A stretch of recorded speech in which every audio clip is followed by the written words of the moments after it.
Matt Mason is the Nebraska State Poet and Executive Director of the Nebraska Writers Collective. He runs poetry programming for the State Department, working in Nepal, Romania, Botswana, Belarus. Mason is the recipient of a Pushcart Prize for his poem, Notes from My Daughter Against Chasing Storms, which I read today. It's incredible. So look it up. It's a word of warning, and it's a wonderful metaphor, and it's a really beautiful poem. Sorry. And its work can be found in numerous magazines and anthologies, including Ted Kuzer's American Life and Poetry. The author of Things We Don't Know, and The Baby That Ate Cincinnati, and I Have a Poem the Size of the Moon, are two of his books, and I believe he has 8 chapbooks as well. Mason is based out of Omaha with his wife, the poet Sarah McKenzie Brown, and daughters Sophia and Lucy, and you can find out more about him at matt.midverse.com. Please welcome Matt Mason. Thank you. Well, thank you very much, and thank you everybody for coming. Thanks. I know a few of you have been here with me half the day, so that's well appreciated. And it's great to be here in Chadron. I haven't been here since the Nebraska Book Festival in 1999 or something like that. And I've been all over the state. I've been through Chadron, but I haven't been here to campus in quite some time. So it's good to be here. Though, you know, in a pandemic, I could have timed it better.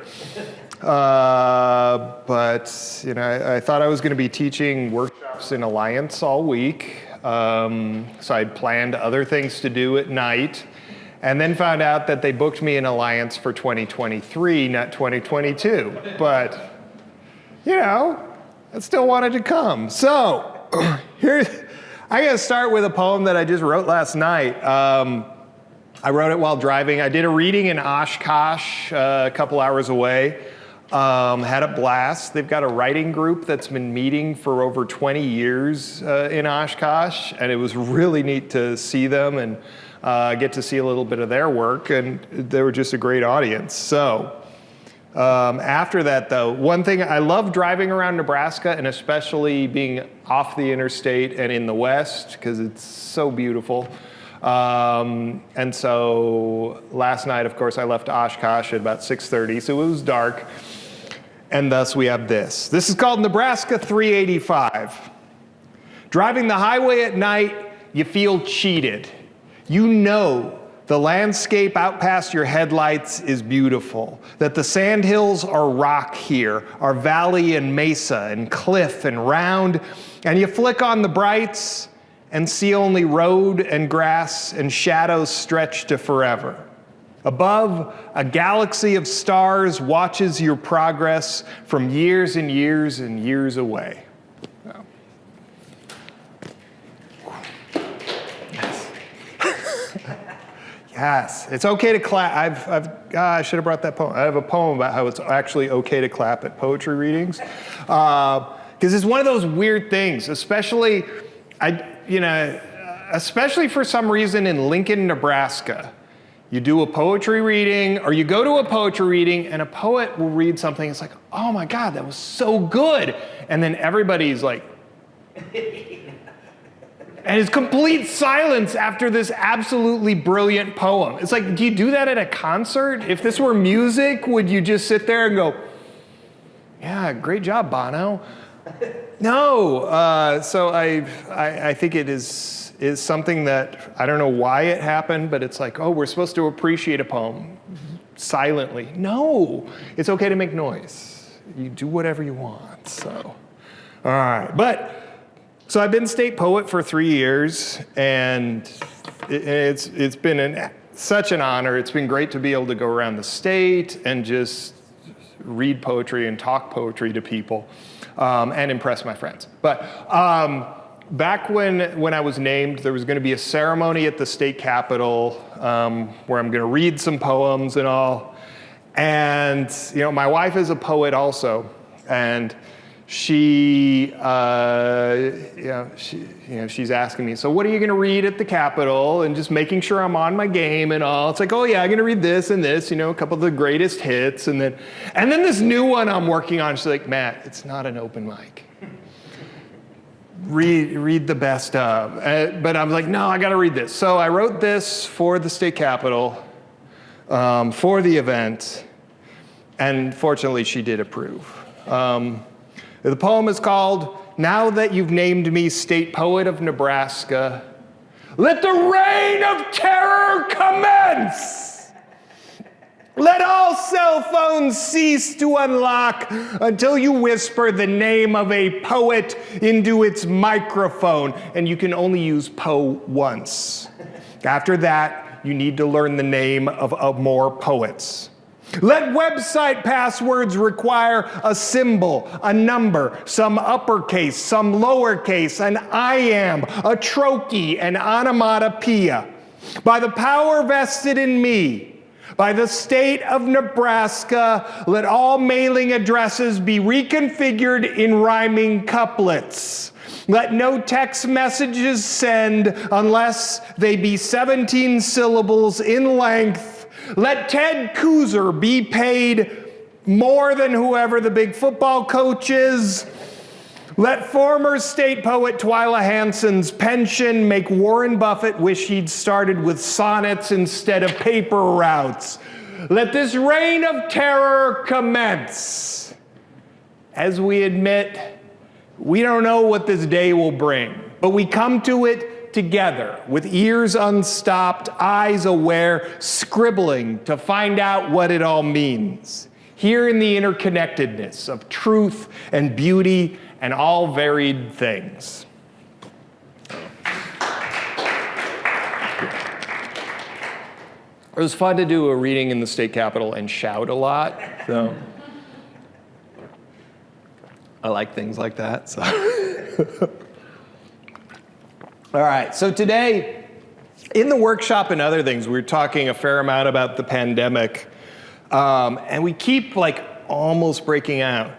Last summer, right kind of at the beginning of the Delta variant, there's a great storytelling festival in McCook, just south of here. They do it every summer. They bring in a nationally known storyteller, usually some musicians, a poet. But every June in McCook, it's called the Buffalo Common Storytelling Festival. And so it was right in the right point where they didn't cancel it and it felt right. It felt all right.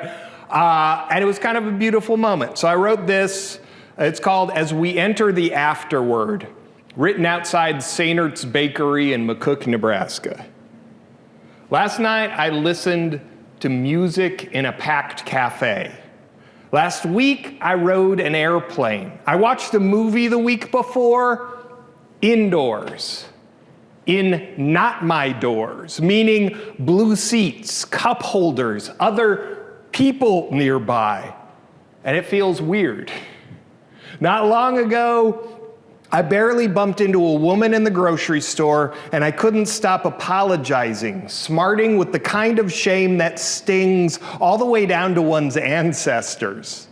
Humanity feels new to me.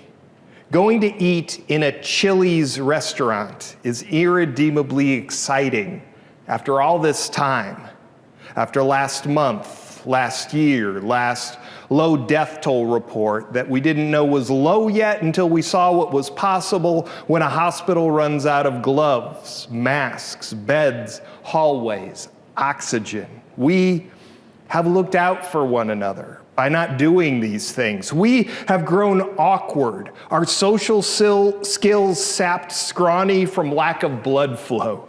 And now we gather.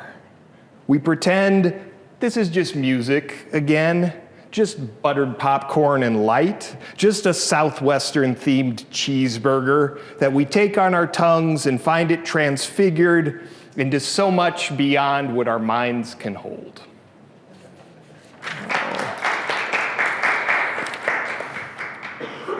And this poem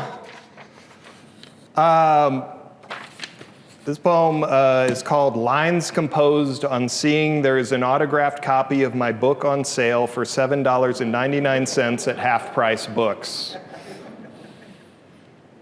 What happened, Daniel? Was it something I said?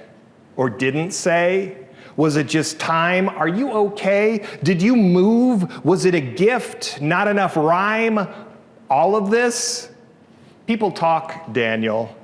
My friend Bianca saw it and sent a report right away. Poets, you know, are the unacknowledged legislatures of the world, according to Percy Bysshe Shelley, who's a poet, but still. There is a network, Daniel. You can't just dispose of a book of poems like this, Daniel, without us knowing, Daniel, sending memos through the proper channels, negotiating what needs to be done. I get it, Daniel. I have autographed copies that needed to go. Life has its circumstances, but not like this, Daniel, not like this. I fed a book of Gary Snyder's to a deer, set a copy of Marjorie Sizer's onto a gravel road in rural Nebraska, made a drum from Robert Bly, buried Patty Ann Rogers in the garden with a row of possum teeth. There are ways to do this, Daniel. There is a code which you have not seen fit to heed. So we, your unacknowledged overlords, are scribbling charters, briefs, manifestos, and warrants to determine our course of action on this, your misdeed. Go. True story.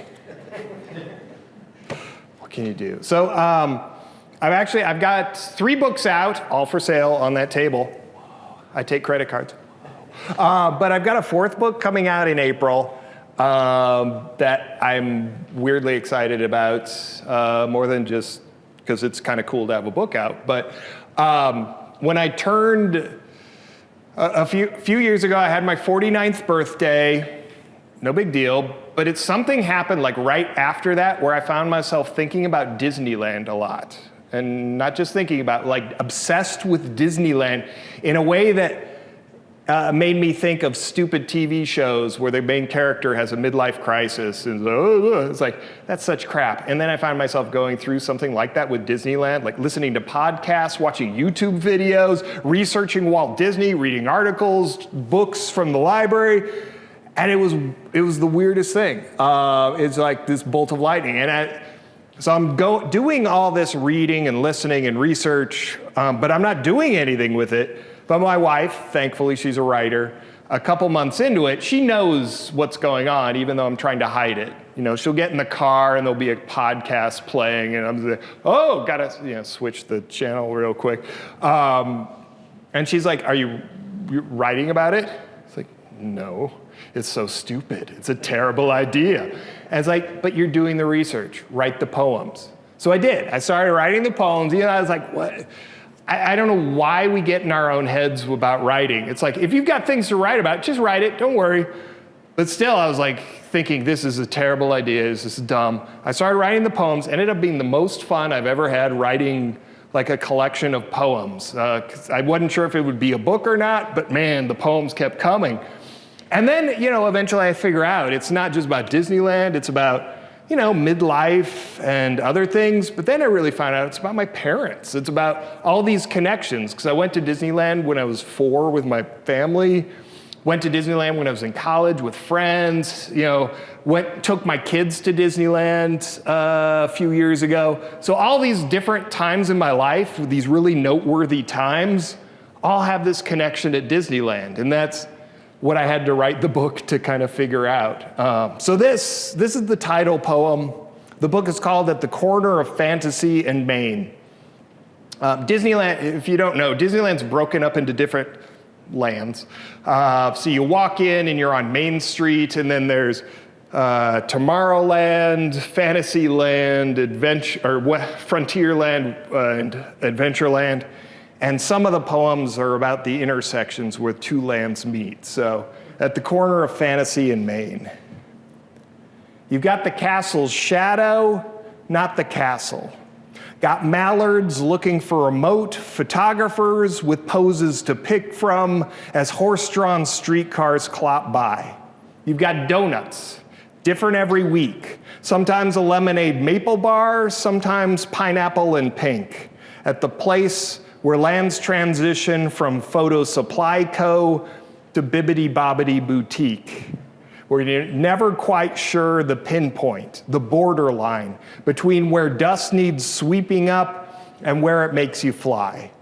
All you know is that somewhere nearby, someone always has the particular magic that turns $3 into coffee and a paper cup. So that's a fun future project. But like I said, I've got, check the time.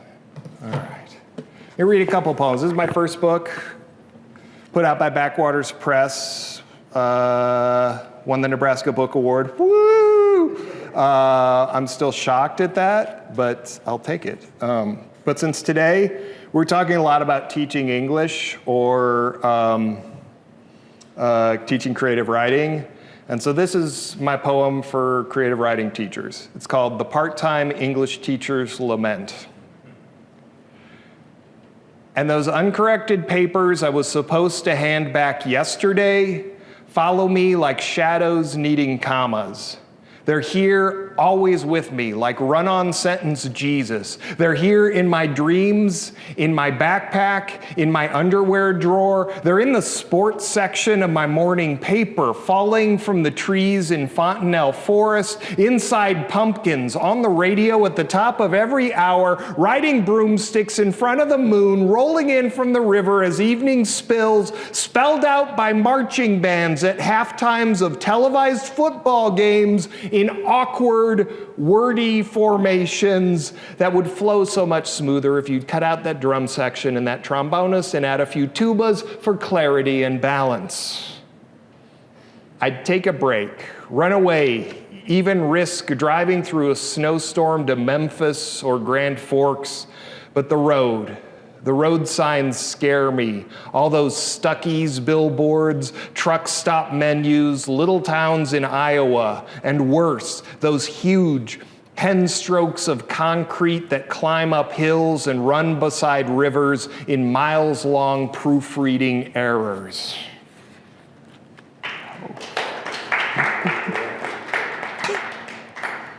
And this is a poem for my wife.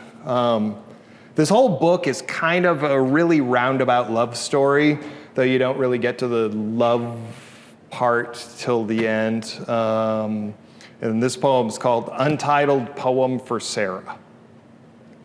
Every morning you'd think all the moths would throw themselves into the sun, but they wait for streetlights to consume them in small coughs of sparkle. My dear, my dear, my dear, I have stopped listening to my moth soul. My dear, I am done tilting at streetlights. My paper wings soar, brush your blazing heart.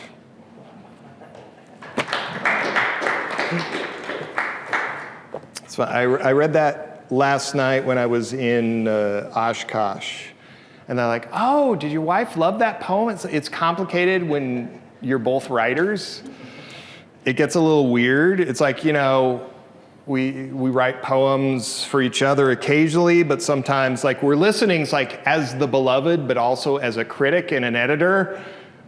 Bad combo, really bad combo. So no, she does like that poem, but it's awkward getting to that point sometimes. So my second book is all about being a dad. And we've got two daughters who are now 17 and 13. So these poems were either written when they were much smaller or about those times when they were much smaller. Because I'm a person who never expected to have kids. And so I think a lot of people, you know, you go through life thinking, okay, when I'm a dad, I'm going to do this and this and this. I had nothing on that list. So suddenly I'm a dad, and I've got no list to go to for things I want to do.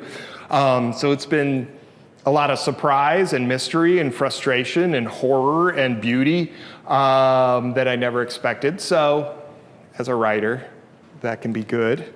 It's given me a lot to write about. So it was a fun fun book to write. So this poem, though, is neither of our kids went to sleep well, which is a horrifying thing in a household, depending how you're able to handle it. So this is called When the Baby Falls Asleep, We Celebrate. Quietly, my wife comes back into the light, arms high, and I jump up, making sure not to creak the chair. We take off our shoes and we dance. We are good people, shipwrecked on the shores of this strange island, fearing the drums far, far through the trees. We tiptoe across the beach, TV quiet.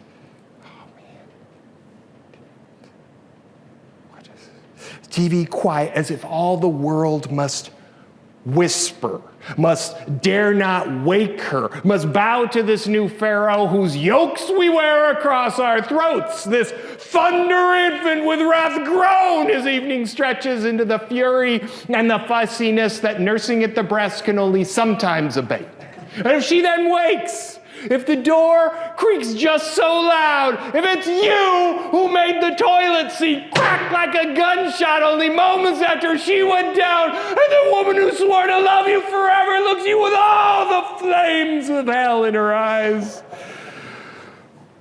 may God have mercy on you. My wife and I rent nothing but horror movies now, huddle next to the TV, trying not to guffaw out loud as these thespians face aliens and disembowelments.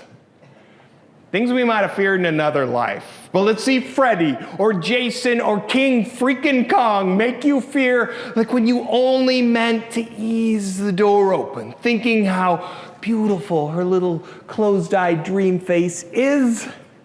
Instead, see her sit up, try not to scream. Her eyes rotate to snap on your mortal form. Oh ha, Godzilla. Take a number, giant bug. This monster is so monstrous. We don't even try to run. Oh.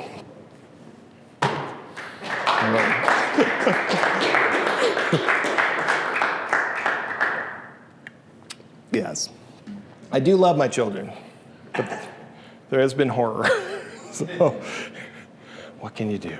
All right, and this, I'll read one more poem from that book in a little bit, but I want to read this one I'm very happy with. This came out a little over a year ago. It's got two different covers. This one has like a major typo, so it ended up being completely redone, but still the same poems. But this came out in November of 2020, and I love going out and doing poetry readings and stuff like that because it's fun to me. And is in the middle of a pandemic, as you might know, and so I wasn't able to really do much with it. So I'm very excited to be out reading from this book right now. So it's called "I Have a Poem the Size of the Moon," and this is the title poem. I have a poem the size of the moon, right here in my shirt pocket. It is brilliant in more ways than just a reflection of sunlight, and every one of you wants me to unfold it and read it to you right now. It will only take 3.2 years to reach the conclusion. There will be no intermission. Please hold your applause to the end.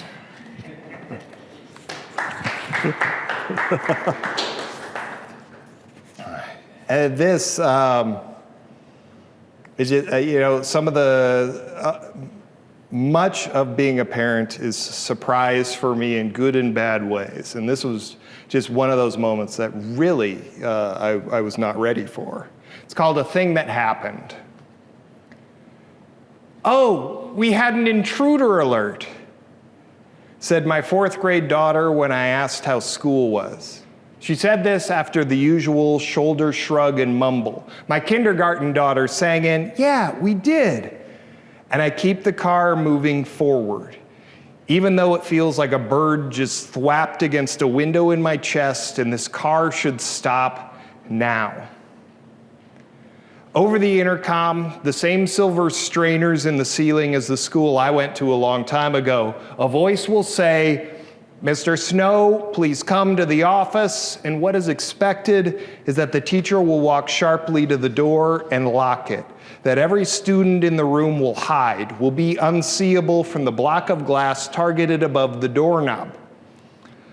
My fourth grader said everyone tried to fit in the prairie schooner the teacher and her husband built between the two bookcases.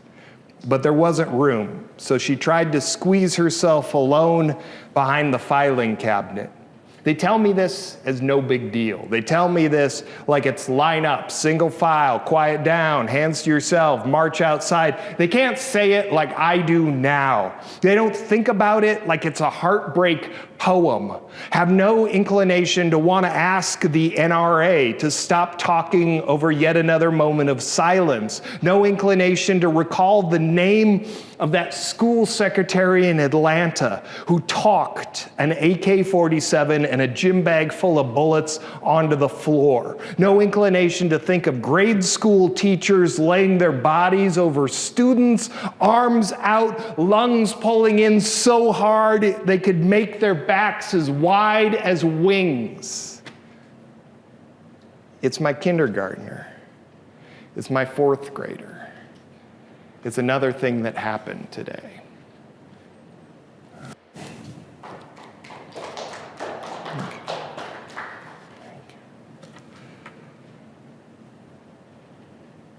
It's always awkward to go to a different poem after that. Especially, it's like I look at what I have next, it's like, really? Okay. This is a poem called Burton. Does anybody know where Burton is?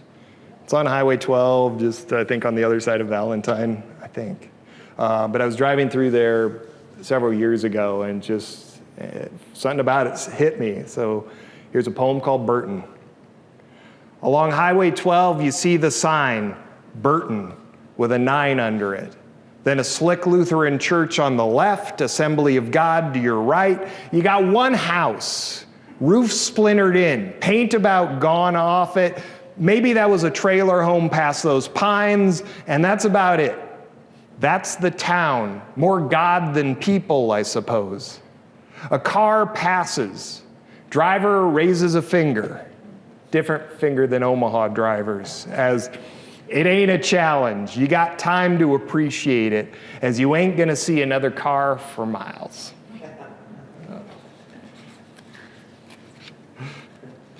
And this, okay, this, I used to work for a freelance video photography crew, and we'd do all kinds of local and national stuff. We worked for ABC, NBC News, we worked for Berkshire Hathaway or ESPN or different things.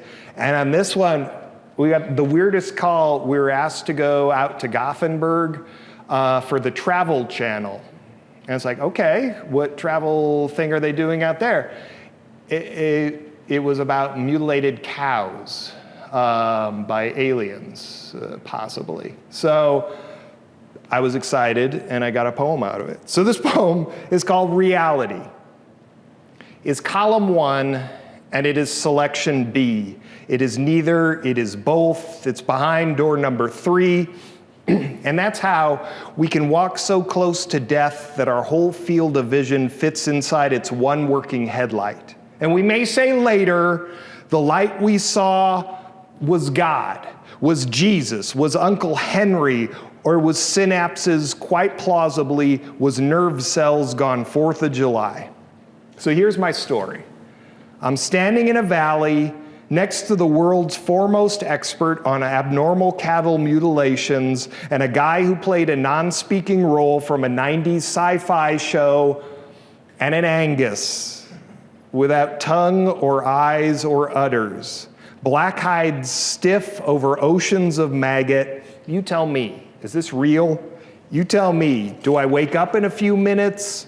Or would you say the story is only, I was out with Linda and Jeff on a video crew covering scientific work on a dead cow near Gothenburg? You tell me. It's just reality, Column 1, selection B, just neither, just both. It's behind door number 3. Our day brains scouring for the fastest way down. So you snap awake with unidentifiable noises breaking on your ears, and you give them names. That's some sort of owl. That's frogs mating. Out of season. That's a low-flying helicopter, a hovering fighter jet, secret government, giant robot. That's a herd of moose or agitated badgers or Democrats lost out there, things not normal to the area, but you do hear stories of them passing through now and then. Regardless what that racket was, over your kitchen, woke you in your bedroom, shook your car like a popcorn maker behind the barn, pulsing over the horizon. Regardless what you saw, no, thought you saw. So you may listen to these green Bigfoot sounds and say, that sounds like a poem, a poem. You're not supposed to understand it. Don't have to believe. According to NORAD, they have no records of a poem being in the vicinity on the evening in question, and they have nothing further to release.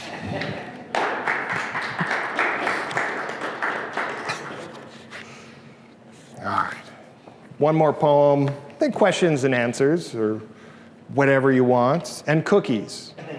There are cookies and books for sale. But this is the poem that was mentioned in my biography. Won the pushcart prize, a pushcart prize, woo! Prizes are cool, but they're not necessary, but I'll take them. This one is another one from when I worked for a video crew. We were sent to Kearney because there was a huge weather system coming through, so MSNBC wanted to do like live shots all the next day because they figured, oh, this is really gonna look terrible. And we go out there and they flew out a reporter and a producer, meaning they're investing money, so we're going live even if nothing happens, just because they put money into it. So the storm comes through and it kind of hits things, but it really nails way further to the east. And so we couldn't get there fast enough. They had other people. So I spent most of the day sitting in a parking lot waiting because they kept canceling our live shots. Like, okay, you're supposed to go twice an hour, no, once an hour. We got the next 2 hours off. So a lot of times sitting in a parking lot. So I'm looking around. We're at the place that had the most like visual whatever. So I'm just kind of describing the things around me, and then the poem just goes its own way. So it's called Notes for My Daughters Against Chasing Storms. Tornadoes swing through like a kid playing hopscotch. Rip one house to splinters, leave the neighbors untouched, up and down, here and there. They rip up churches on Easter Sunday.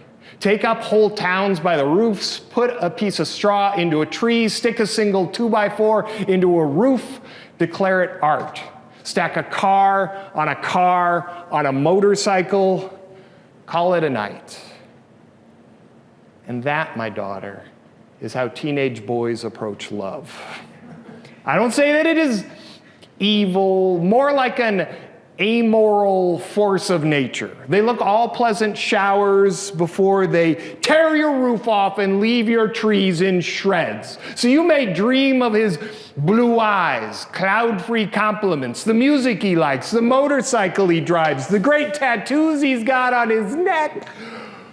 But when the sky turns that yellow, that green, when hail starts popping through air fit to boil, you leave the car parked. Grab a flashlight with one hand, radio with the other. You head for the basement. Now please run. Thank you. All right.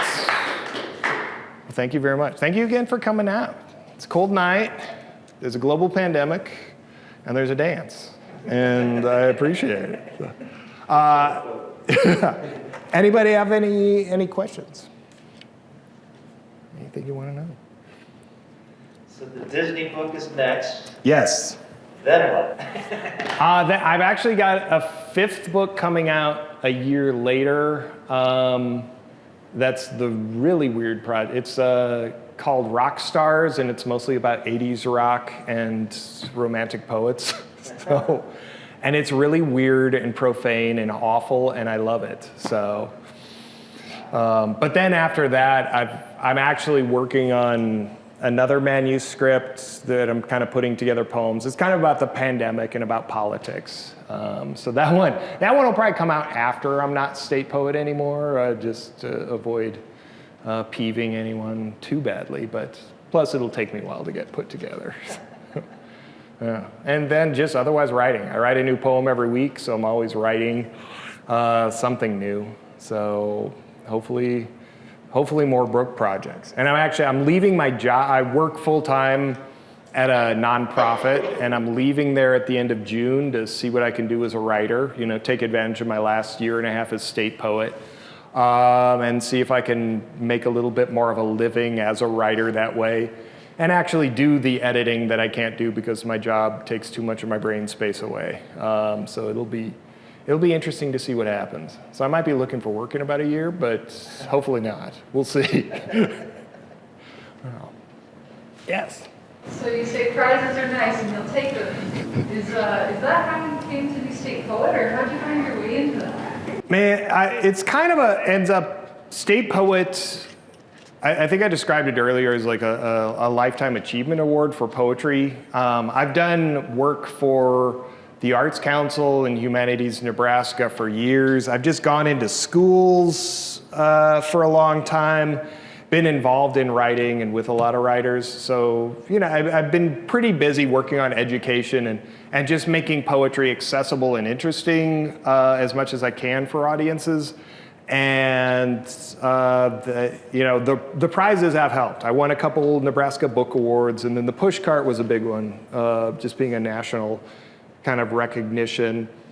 And doing some work for the State Department in other countries looked good. And so I'm kind of, I was a finalist for State Poet 5 years ago, and I was really excited for that, and then actually made it the next time. So, like, woo. But it's just kind of cool.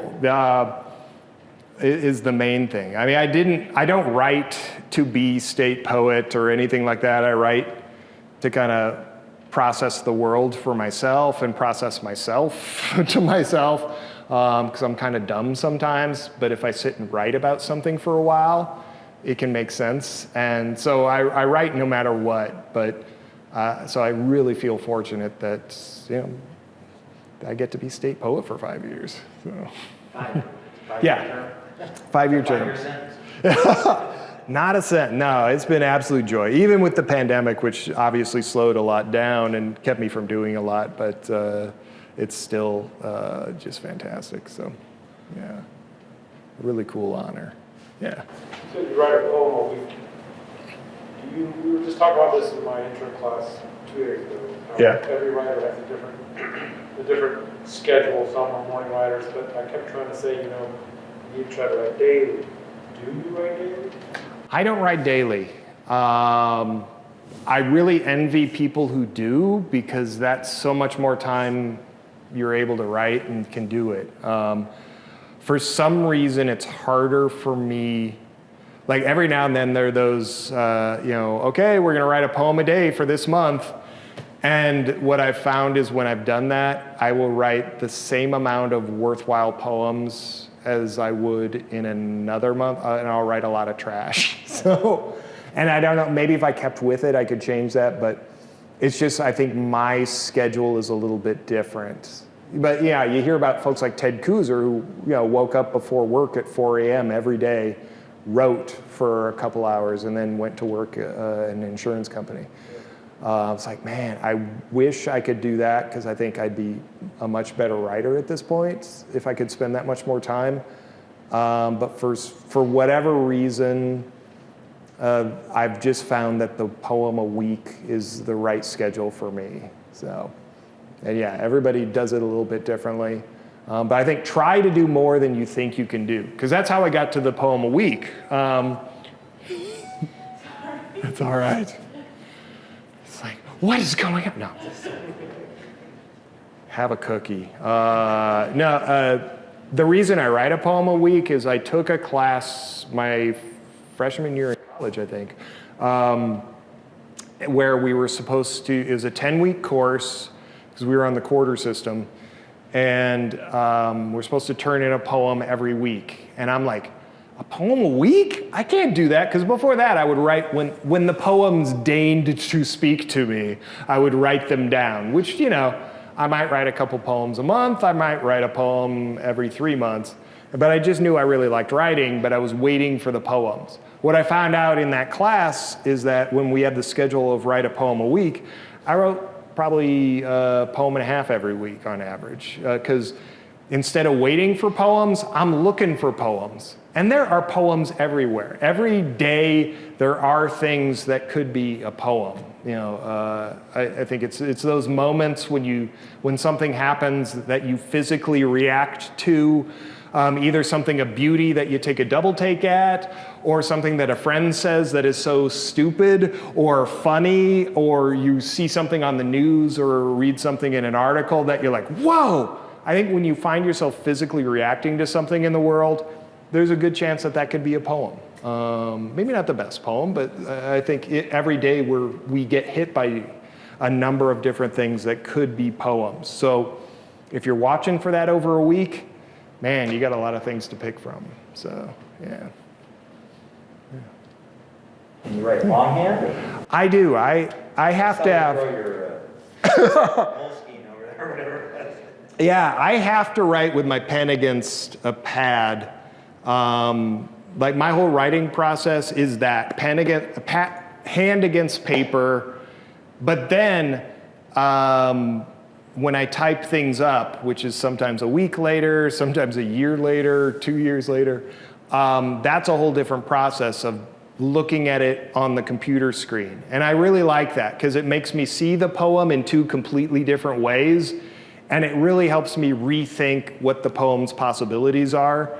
By having these two different versions. So that's why I think if I typed everything first draft, I might lose a little bit of that step. So plus I just like it. If you're used to that, you just, I had a long stretch where I wrote a lot of poems in fast food restaurants. Because that's where, you know, I had young kids. So writing at home, you know, there was too much going on or too much on my mind. The times I had free were when I stopped at a fast food restaurant and had 20 minutes before I had to be anywhere. It's like, oh, write on a napkin. So. And the poem you wrote last night, was that while you were driving? Or? No. I thought about lines while driving and then wrote it down when stopped. Yeah, writing while driving in the dark with possible deer out is not a smart thing. So. It's like state poet dies, collides with deer while writing a poem on Highway 385. That's true. It's true. That's true. All right. Well, thanks again. Eat cookies. If you want, there's plenty of information. Grab a copy of the college literary journal, and if you want, buy a book of mine. So. And you'll sign it? I will sign it. Thanks. Thank you.